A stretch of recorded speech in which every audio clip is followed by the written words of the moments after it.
In one of the most stunning displays of lawlessness that we've seen from Donald Trump thus far, he took to Truth Social in what many believe was a note intended only for his attorney general to see, but instead was posted publicly, writing, "Pam, I have reviewed over 30 statements and posts saying that essentially, same old story as last time, all talk, no action, nothing is being done. What about Comey, Adam Shifty Schiff, Letitia? They are all guilty as hell, but nothing is going to be done."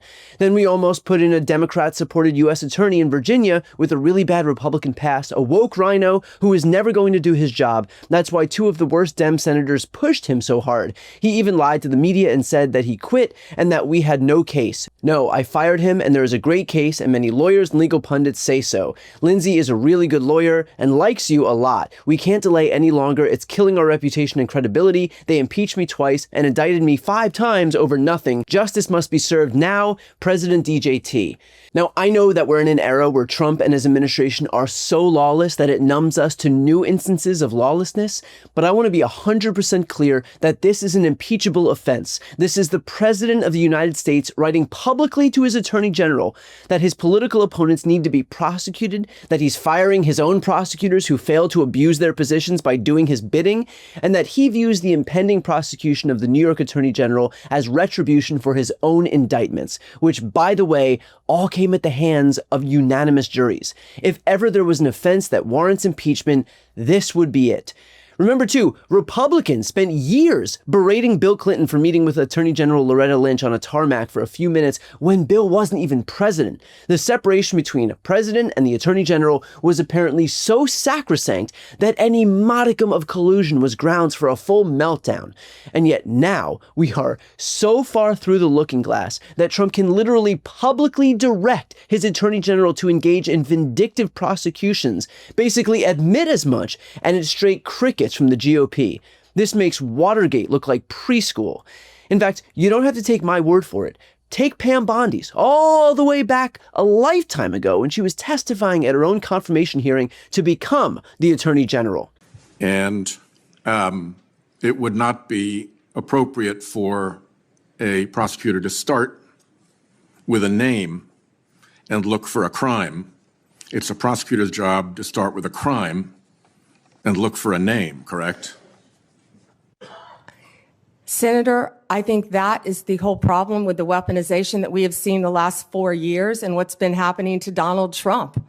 They targeted Donald Trump.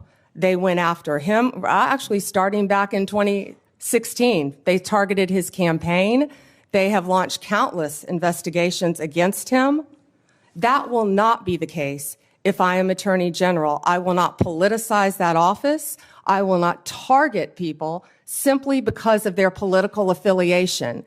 Justice will be administered even-handedly throughout this country. Senator, we've got to bring this country back together. We've got to move forward or we're going to lose our country. Pam Bondi very clearly sees zeroing in on a name and then using the DOJ to find a crime as a problem. And yet that is quite literally the definition of the federal government that she works for and the DOJ that she oversees.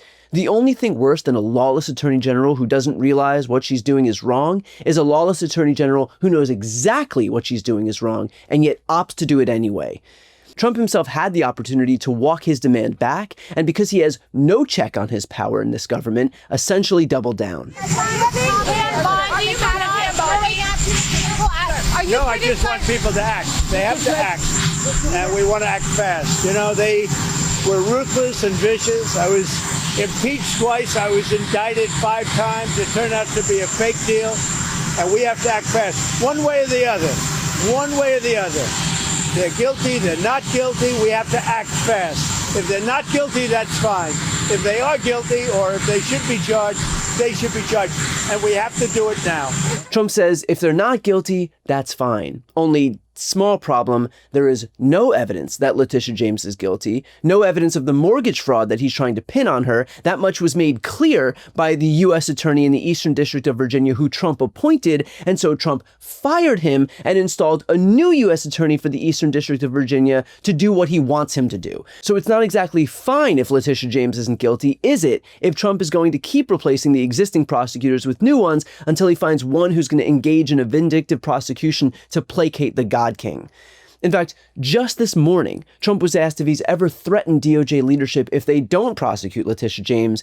Here's what he had to say. Are you concerned about Bondi if Letitia James is not indicted? No, she's doing a great job. Pam Bondi is doing a great job. I think Pam Bondi is going to go down as one of the best attorney generals of the ages. Have you ever threatened DOJ leaders if they don't prosecute Letitia James? No, I don't do that. I don't do that. I mean, I look at the facts like everybody else. You read the facts, and to me, she looks terrible. She looks like she's very guilty, but that's going to be up to the DOJ. No, I don't do that. I would never tell the DOJ or the Attorney General what to do or who to prosecute. I'm simply saying that Letitia James is 100% guilty and firing any prosecutors who don't take that conclusion and run with it. But no, I'm not in the business of telling anyone what to do about a definitely guilty Letitia James.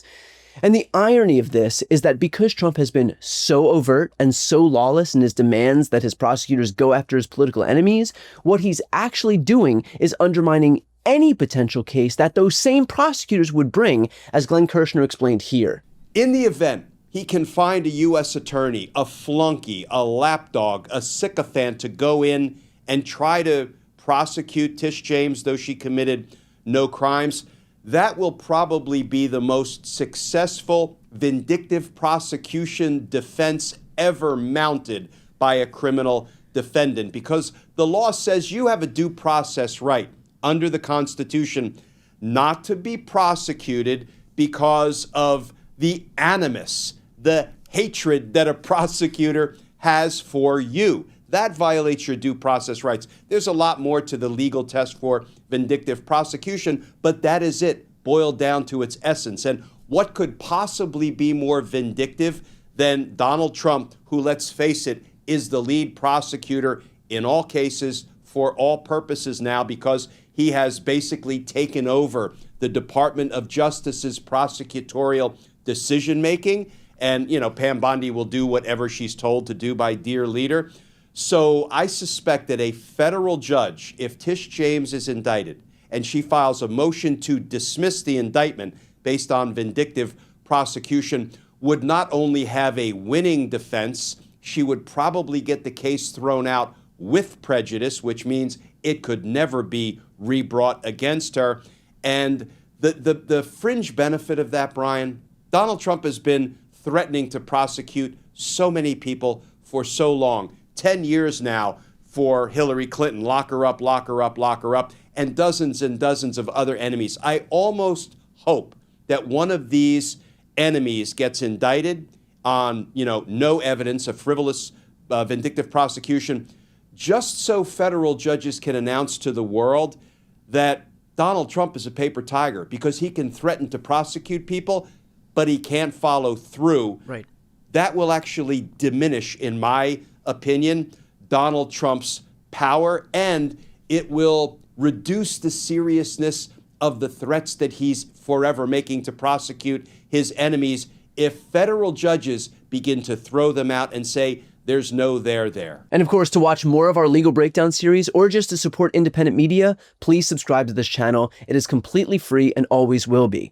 So I get that Trump relies on this notion that doing crimes in broad daylight somehow makes them not illegal, but they are. If you're on the right, consider what you would say if Biden or Obama directed their attorney general to go after a state attorney general who they didn't like. The Department of Justice is not there to exact political revenge. It is there to uphold the law, something that Pam Bondi herself conceded while lying to get herself confirmed. In a just world, Donald Trump would be impeached within 12 hours of making this comment. But instead, Republicans will defend him because there is nothing they want more than to sacrifice democracy for a dictatorship. Because something, party of the Constitution. Before you go, if you enjoyed this content and you want to see more and support independent media, please subscribe to this channel. The subscribe button will be right here on the screen. But second, the reality is that we are now in a political environment where this administration can lean on any of the social media platforms to suppress certain voices if they don't like critical coverage. That means my longevity here is in the hands of a few tech billionaires who are already making it clear that they are willing to cater to this administration. To that end, signing up for my newsletter is a way for me to reach you directly if that ever becomes necessary. I'll put the link right here on the screen as well, so please sign up. It's free, but there's also an option to do a paid subscription if you'd like to support me and my team. I really appreciate it. Thanks so much for watching.